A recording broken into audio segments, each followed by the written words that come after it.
street people. Gay people are always sexualizing our kids and forcing their sexuality onto children. Also straight people. Stop flirting. Stop flirting.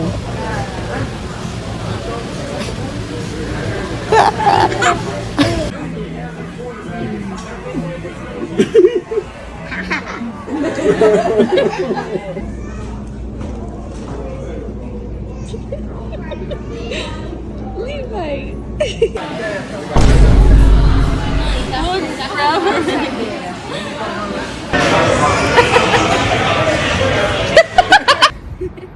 Vanya. Идем? Proving there, as long as you're able to breathe through that nose. You seem like you're so happy. Yeah. Oh my god.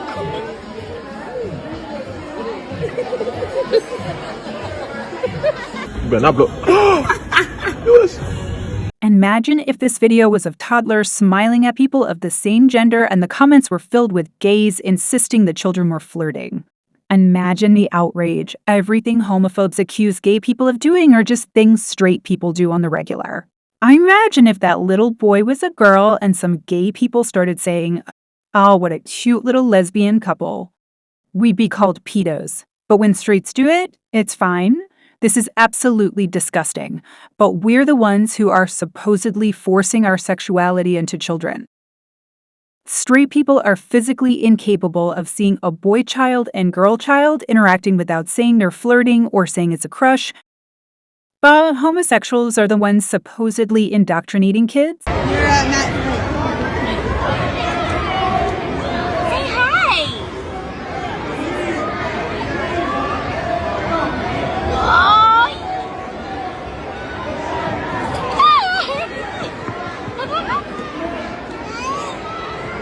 She said, "Where'd you go?"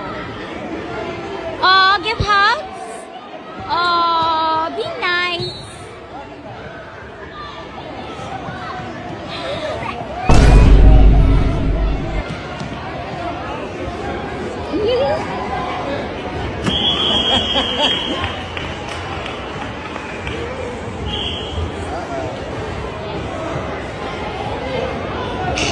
You want to dance with her?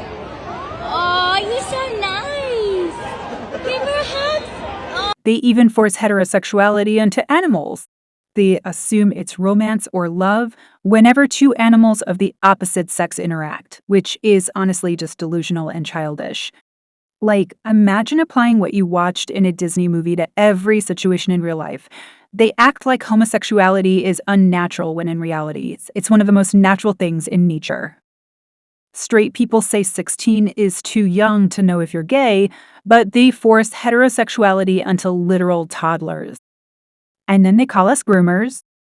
Speaking of groomers, here's another thing homophobes say against gay people. That we're all supposedly groomers.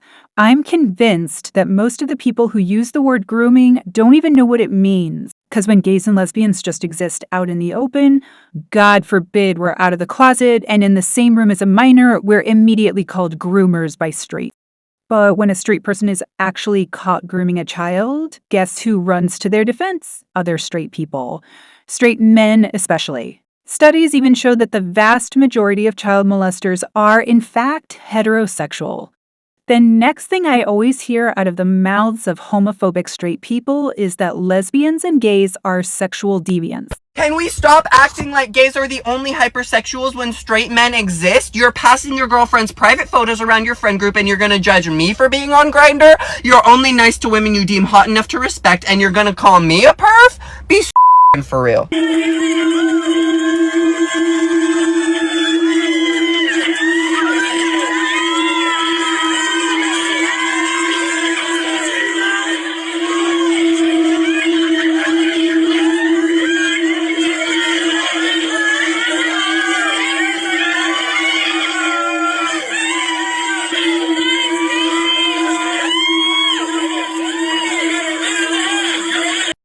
This study shows that STI rates were significantly higher among heterosexual and bisexual people, not homosexuals.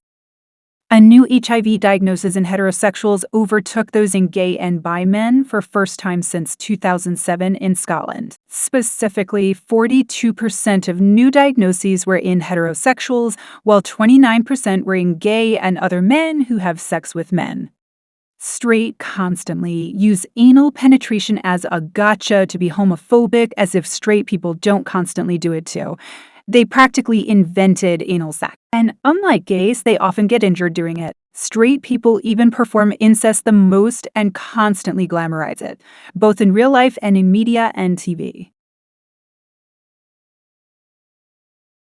Is that what I think? No, there's absolutely no way. I'm sure we misread it. There's an update, so let's give her a moment to clarify. Get ready with me while I tell you how I married my twin. Oh, that's not... All right, I saw this here. Movie with stepbro. Okay? Already, right off the bat, that caption sounds a little corny with a P. You know what I'm saying? You've seen your search history. You get it. You know, it's very corny, you know? Two-step siblings laying down watching a movie. They're about to kiss, but they don't because their mom walks in. Things like that. Then I see what's going on. She's got, I guess, a pet cucumber. Just a giant pet cucumber that she's shoving into his face. Because that's what you do when you watch a movie with your stepbrother. You just bring along your pet cucumber and try to chuck it down his throat. Homophobes love to paint us as deviants when these are the types of things they get up to in public at random moments. Next we have, lesbian and gay couples are abusive. Lesbian couples especially. I can't count the number of times that statement has been debunked. I've already made a video about it. You can watch it right here. Lesbian couples have the lowest domestic violence rates if you don't count their previous male partners. What also distorts the statistics to make it look like lesbians have the highest rates of domestic abuse is that a lot of bisexual women lie about being lesbian. So on the rare occasion that abuse does take place, the perpetrators are not even lesbians. Let's also not forget the fact that it's easier to speak up or leave an abusive relationship when it's two women. But when it comes to heterosexual couples, the woman who's being abused rarely ever makes it out alive. Straight people really have no right to speak on lesbian couples when this is the average straight couple. If I gave you permission to call me the B word, how would you call me? Give you permission. Man, shut your ass up. Theoretical. Shut up. You stupid. How would you say? Shut your ass up. That's what I would say.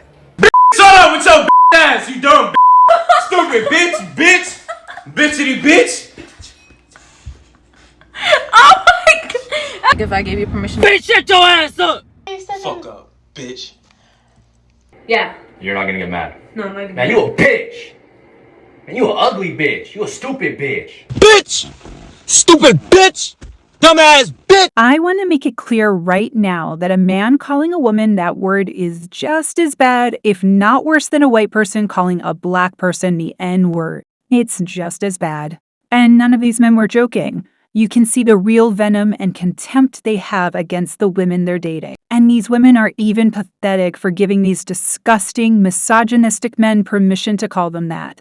These men fully let it out with their chest. It just shows how it's been on the tip of their tongues, itching to come out. Straight people claim that same-sex couples are toxic and messy, yet this is how straight people treat their partners.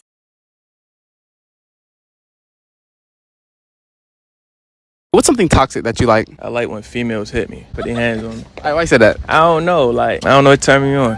Hey, what's something toxic that you like? Like, I be making a man mad just so like he could put me against the wall. Hey, what's something toxic that you like? I would share my location with a nigga and I make sure he know I'm at the other nigga house. Hey, what's something toxic that you like? When they don't care, because I don't want someone who like cares too much, because then that's just too much feelings for me. Hey, what's something toxic that you like? Ultimatums in a relationship. You know, my boyfriend, he'll be like, oh, like if we're gonna do this together, then like we have to do X, Y, and Z. Like otherwise we're not gonna do it at all. Hey, what's something toxic that you like? I like when I'm picking a fight with my man and he fights me back, like hit me, like, cause I won't fight, like, you know. I like when I fight my man and he hit me back because like I'm really a man beater, like I'm gonna hit you, like I'm gonna swing on you, I'm gonna smack you in your face, like smack me back, cause like I like that. Show me like, yeah, he aggressive, I fuck with that. Hey, what's something toxic that you like? Getting blocked, it's like flirting. Hey, what do you consider cheating? Liking another nigga post, looking at another nigga, Standing about another nigga. ooh, even thinking about another nigga. Having a friend. What's considered cheating? Making eye contact with other girls. Hey, what do you consider cheating? If you follow somebody's TikTok, Hey, what do you consider cheating? smoking with somebody else. Hey, what do you consider cheating? Complimenting another girl's outfit. Hey, what's considered cheating? Looking at another girl's ad. If you just looking and I ain't tell you to look, that's cheating. Hey, what's considered cheating? Breathing in other girls' directions. You're basically kissing them. You're sharing the same breath as them. You're sleeping with them. Hey, what's considered cheating? Existing in any room with a man. Hey, what's considered cheating? Creates a handshake with somebody of the opposite sex. Hey, what do you consider cheating? Breathing when you're not near me. Hey, what do you consider cheating? Liking Instagram stories. Hey, what do you consider cheating? If you look at another girl and she smile at you, like that's your whole bitch now. Whenever you say sorry, I got a girlfriend, because what you sorry for? Whenever you answer DMs, I don't even care if you're saying thank you. Why are you thankful? What do you consider cheating? I would say cheating is like going to the library to study with somebody else. Hey, what do you consider cheating? Probably like any interaction that you're having with a girl. Hey, what do you consider cheating?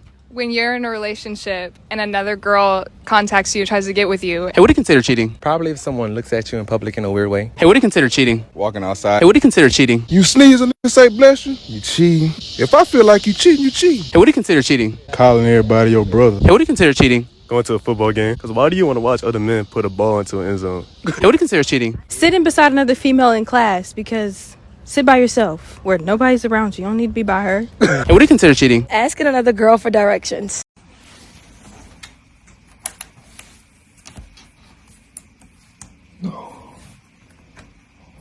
One more piece. Oh my god.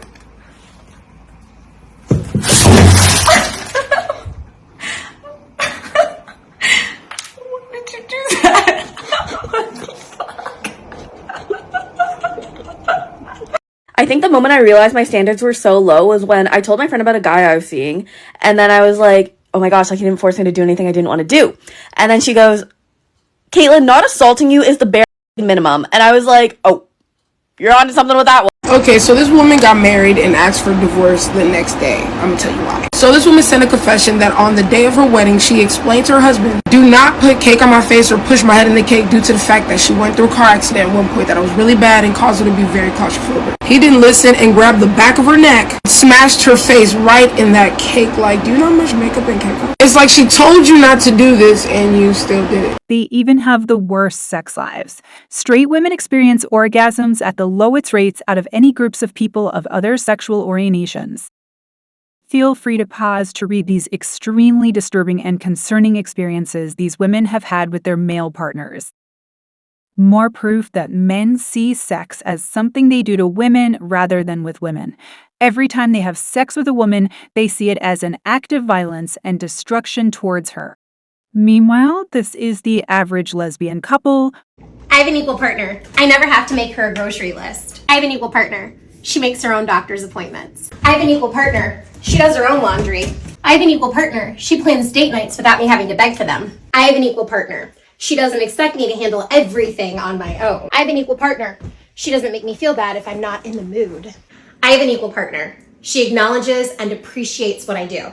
And she tells me that often. When heterosexual relationships aren't outright abusive and controlling, it's borderline pedophilic.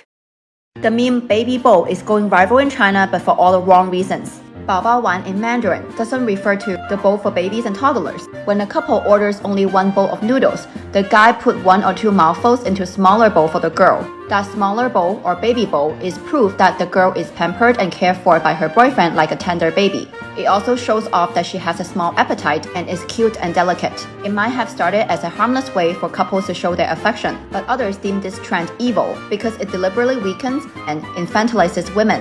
A girl said when her boyfriend called her menstruation pads as diapers, she was so touched she felt like her heart skipped a beat. A boy was pushing his girlfriend on a wheelchair to Universal Studios. He told the staff he had to return the baby chair. This trend had gone so extreme that some girls call themselves 老公保女, the husband's baby daughter. Basically, the wife considers the husband her father, dresses and feeds her, even ties her hair.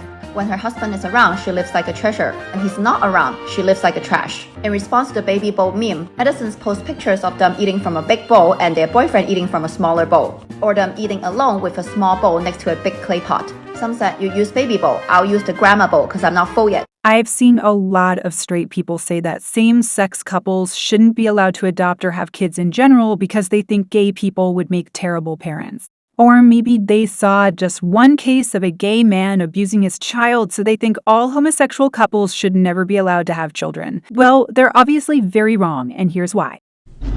I don't give a fuck what you say or how you feel. This ain't it, bro. Yeah, so what ain't right about it? The fact that there are over 300,000 children in the foster care centers, and us fruity people are 7 times more likely than you straight people to adopt these children. Like, imagine if every well-off straight couple in America decided to go to the foster centers and pick up one of those children instead of, I don't know, refusing to do so because they'd rather have a child of their own blood. The thing is, you guys create a problem, you guys create an issue, and get mad at us for fixing said issue or doing the best we can to tackle the issue. The thing about fruity people is they have to work hard in order to have a child. As a result, that child is oftentimes treated like the center of the universe because it wasn't an accident. There's not just parents over here who didn't want the child. They wanted the child so damn bad that they had to do anything it took in order to qualify for the adoption process. And you sit here and criticize it, hating on it like what? You create a problem, we fix the problem, you get mad at us fixing the problem? Off. And let's not even get into how so many straight couples are having kids just so they can use them to get clout on social media. This woman said, influencers actually do know how dangerous it is to share pictures of their children online. Many have even seen the disgusting websites their children's pictures are on. They see the disgusting comments under their videos. They are totally aware of what's going on. Yet they choose to ignore it because they use their children as an income source. Let's listen to the experience of a girl who was raised by a same-sex couple. I grew up with 2 mums, and the most common comment that I've gotten throughout my life and in all of my comment sections is, "Oh, don't you wish you knew who your father was? Oh my god, you poor thing, you grew up with 2 mums." Huh? As if to say having a father is the equivalent of God reincarnated, he has risen. As if to say a child's only source of happiness, I'm sorry, I'm laughing saying this because what are we talking about? As if to say a child's only chance at a good life, a good, happy, fulfilling life is having a father. Hi, Papa. Can we just like clock back into reality, yeah? Let's get out our little counting fingers, okay? Think about all the people you grew up with in your childhood. Think about all of the friends and the family members that you have now. How many of them had a father that either left them, treated them poorly, treated their mother poorly, was a cause of turmoil in their lives? Babe, I don't have enough fingers. I'm gonna have to whip out my stompers. So now that we've assessed that situation, do you really want to look at my upbringing, which was very happy, I was very fulfilled, I'm very, very blessed with my upbringing with my 2 mothers, and say, she must have been miserable without a dad?